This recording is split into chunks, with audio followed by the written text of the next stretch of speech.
নমস্কার বন্ধুরা, সকলকে আমার চ্যানেলে স্বাগত। রাজ্যের সমস্ত সরকার প্রসিদ্ধ প্রাইমারি এবং হাই স্কুলের শিক্ষক শিক্ষিকাদের ট্রান্সফার সংক্রান্ত একটি অদ্ভুত নিয়ম জারি করেছে রাজ্যের শিক্ষা দপ্তর। কি সেই নিয়মে কী বলা হয়েছে, কেন এটা অদ্ভুত বলছে, সকল কিছু আজকের ভিডিওতে বিস্তারিতভাবে আলোচনা করব। ভিডিওটি অত্যন্ত গুরুত্বপূর্ণ, তাই প্রথম থেকে শেষ পর্যন্ত অবশ্যই দেখবেন এবং ভালো লেগে থাকলে অবশ্যই একটি লাইক করবেন এবং সকলের সঙ্গে শেয়ার করবেন। আর সেই সাথে চ্যানেলে প্রথমবার হলে অবশ্যই চ্যানেলটিকে সাবস্ক্রাইব করে নিতে ভুলবেন না। তাহলে চলুন আমরা বিস্তারিত জেনে নিই। দেখুন, এখানে আমি একটি অর্ডারের কপি বা নিয়মের এখানে একটি কপি জারি করেছি। এখানে দেখুন যে মেন বিষয়, সে বিষয়গুলো আমি এখানে তুলে ধরবো। প্রথমত যে বিষয় বা অবজেক্টিভ, সেটা হচ্ছে যে সমস্ত বিদ্যালয়ে শিক্ষক শিক্ষিকার সারপ্লাস আছে, অর্থাৎ বেশি আছে প্রয়োজনের তুলনায়, এবং সেখান থেকে বিদ্যালয়ের শিক্ষক শিক্ষিকাদের যে সমস্ত স্কুলের ডেফিসিট রয়েছে সেখানে ট্রান্সফার সংক্রান্ত। দেখুন এখানে স্কোপে কী বলা হয়েছে, কী যে চারটি নিয়ম, সেই চারটি নিয়মে বলা হয়েছে। দেখুন, teaching staff working in zero enrolment school, যে সমস্ত স্কুলে বাচ্চাদের সংখ্যা বা ছাত্রছাত্রীর সংখ্যা জিরো, সেই সমস্ত বিদ্যালয়ের teaching staff. Non teaching staff working in zero enrolment school, যে সমস্ত নন টিচিং স্টাফ আছে বিশেষ করে হাই স্কুলগুলোর ক্ষেত্রে।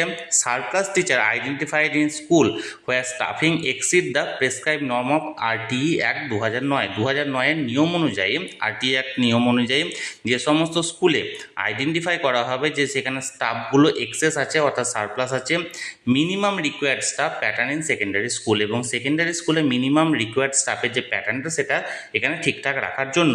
দেখুন প্রসিডিওরে কি বলছে, প্রথম যে প্রসিডিওরটা আছে সে প্রসিডিওরটা ভালোভাবে লক্ষ্য করুন। এখানে সমস্ত নিয়ম আমি বিস্তারিত আলোচনা করছি।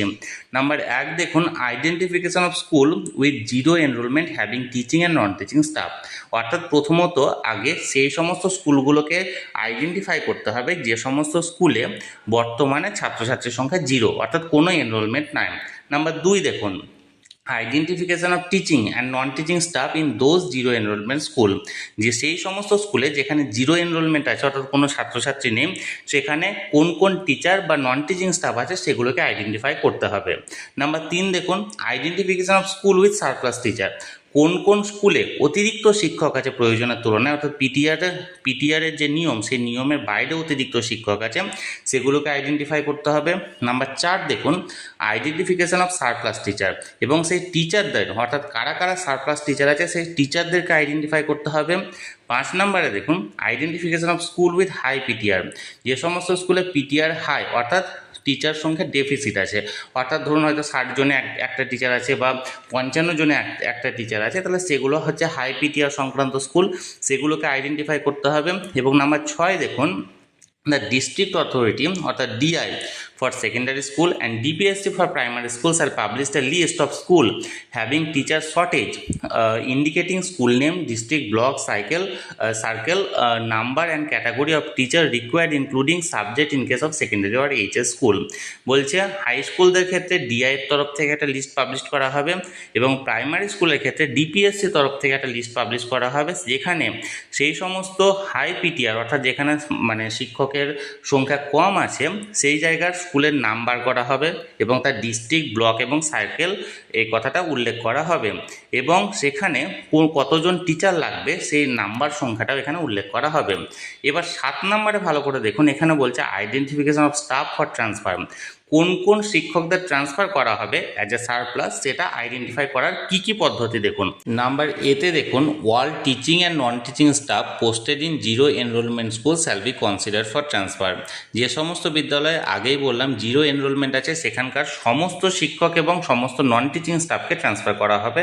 নাম্বার বি দেখুন, teacher who are already placed on deployment may be transferred to the place school if required as per PTR, অর্থাৎ যে সমস্ত বিদ্যালয়ে শিক্ষকদের ডিপ্লয়মেন্ট করা হচ্ছে সেখানে পিটিআর এর রিকোয়ারমেন্ট যদি থাকে তাহলে ডিপ্লয় করা হবে। দেখুন number C, surplus teacher from other school shall also be identified, যে সমস্ত বিদ্যালয়ে শিক্ষকের সংখ্যা বেশি আছে অর্থাৎ সারপ্লাস আছে সেই সমস্ত শিক্ষকদেরকে আইডেন্টিফাই করা হবে। নাম্বার ডি দেখুন, for consideration of the surplus teacher, senior teacher in respect of the date of joining in the present school shall be considered first, for it is pertinent to mention that there is no such provision in the existing rules. এই বিষয়টা এখানে অত্যন্ত গুরুত্বপূর্ণ, কারণ এর আগে যে নিয়মটা ছিল সেই নিয়মের এটা টোটালি উল্টো করা হয়েছে। এখানে যে বিষয়টি বলা হয়েছে যে একটা বিদ্যালয়ে সব থেকে সিনিয়র টিচার যে থাকবে তাকে সারপ্লাস হিসাবে ধরা হবে। এর আগে যে নিয়মটা ছিল যিনি লাস্ট জয়েন করছেন সেই বিদ্যালয়ে তাকে সারপ্লাস হিসাবে ধরা হতো, কিন্তু এবার ওই বিদ্যালয়ে হেড টিচার বাদ দিয়ে যদি কোনো শিক্ষক যিনি সিনিয়র থাকবেন তাকে আগে সুযোগ দেওয়া হবে। এখন এখানে দুটো বিষয় আছে, একটা হলো পজিটিভ, একটা নেগেটিভ। পজিটিভ বিষয়টা হচ্ছে যদি এমন কোনো শিক্ষক যিনি অনেক দিন ধরে নিজের বাড়ির অনেক দূরে পোস্টিং আছে এবং তিনি যদি সিনিয়র বেসিসে থাকেন এবং ওই স্কুলে যদি সারপ্লাস টিচার হয়ে থাকেন তাহলে তাকে আইডেন্টিফাই করা হচ্ছে এবং তাকে সুযোগ দেওয়া হচ্ছে নিজের পছন্দ মতো কোনো স্কুলে, তার বাড়ির কাছে কোনো স্কুলে ট্রান্সফার হওয়ার। এটা হলো প্রথম দিক, যেটা পজিটিভ বিষয়। কিন্তু নেগেটিভ বিষয় হচ্ছে যদি এইভাবে আইডেন্টিফাই করা হবে তাতে যদি আগে থেকে কোনো সিনিয়র শিক্ষক নিজের বাড়ির কাছে থেকে থাকে তাহলে সেক্ষেত্রে তাকে প্রেসারাইজ করা হচ্ছে, তাকে তার বদলি নিতে অন্য কোনো স্কুলে। অর্থাৎ একটা পজিটিভ বিষয় আছে এই নিয়মের এবং একটা নেগেটিভ বিষয়ও আছে। এবার দেখুন এখানে বলা হয়েছে identification of staff for transfer. এবার নিয়ম অনুযায়ী বা কোন ফরম্যাটে এই টিচার ট্রান্সফার করা হবে তার একটা থরলি আমি বাংলায় বলে দিচ্ছি। প্রথমত প্রাথমিক বিদ্যালয়ের শিক্ষক শিক্ষিকাদের জন্য এখানে এসআইদেরকে নির্দেশ দেওয়া হয়েছে যে নিজের সার্কেলের যে সমস্ত বিদ্যালয় বর্তমানে সারপ্লাস টিচার আছে সেগুলোকে আইডেন্টিফাই করা, সেই সমস্ত এলাকার যে সমস্ত বিদ্যালয় জিরো এনরোলমেন্ট আছে সেই সমস্ত বিদ্যালয়গুলিকে আইডেন্টিফাই করা, সেখান থেকে টিচারদের ডিটেলস এখানে সংগ্রহ করা এবং তার একটা লিস্ট জমা দেওয়া এবং সেটা জানানো যে এই এতজন শিক্ষক আমার সার্কেলে এখানে সারপ্লাস হিসাবে আছেন। এবং তার সাথে সাথে আর একটাও লিস্ট পাবলিশ করা যে কোন কোন স্কুলে বর্তমানে শিক্ষকের প্রয়োজন আছে, অর্থাৎ হাই পিটিআর আছে, অর্থাৎ একজন শিক্ষক হয়তো 60 জন বাচ্চাদেরকে পড়াচ্ছে বা 70 জন বাচ্চাদেরকে পড়াচ্ছে, সেই সব স্কুলে বর্তমানে শিক্ষকের প্রয়োজন আছে। সেই সমস্ত স্কুলেরও একটা নাম দেওয়া এবং ওই সমস্ত স্কুলে কতজন করে শিক্ষক লাগতে পারে তারও একটা লিস্ট দেওয়া এবং সেই লিস্টে যে সমস্ত শিক্ষকদের আইডেন্টিফাই করা হলো তাদেরকে সুযোগ দেওয়া হবে 3টে করে স্কুল চয়েস করে নিজের পছন্দ মতো।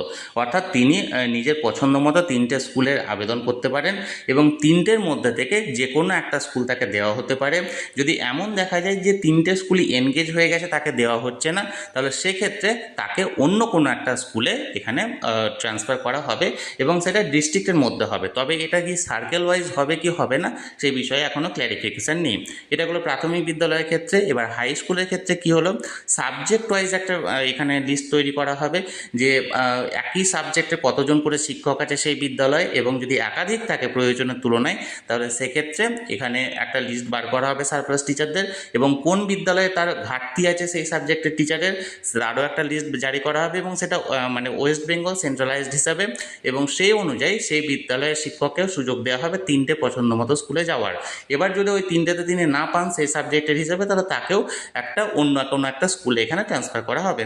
তাহলে এটাই হলো মোদ্দা কথা যেটা এই ট্রান্সফারের ক্ষেত্রে নিয়মগুলি জারি করা হয়েছে। তাহলে বন্ধুরা সারপ্লাস টিচার ট্রান্সফার সংক্রান্ত যে নিয়মটি এখানে জারি করা হয়েছিল সেই নিয়মটি আমি আপনাদের সামনে তুলে ধরলাম। এই নিয়মটি ভালো কি খারাপ সেই বিষয়ে আপনারা অবশ্যই নিজেদের মতামত জানান। আর এই ভিডিওটি ভালো লেগে থাকলে অবশ্যই একটি লাইক করুন এবং সকলের সঙ্গে শেয়ার করুন। আর সেই সাথে এই চ্যানেলে যদি প্রথমবার হয়ে থাকেন এই রকমের ইনফরমেটিভ ভিডিও আরও দেখার জন্য যারা এখনও পর্যন্ত চ্যানেলটিকে সাবস্ক্রাইব করেননি তারা অবশ্যই চ্যানেলটিকে সাবস্ক্রাইব করে রাখুন।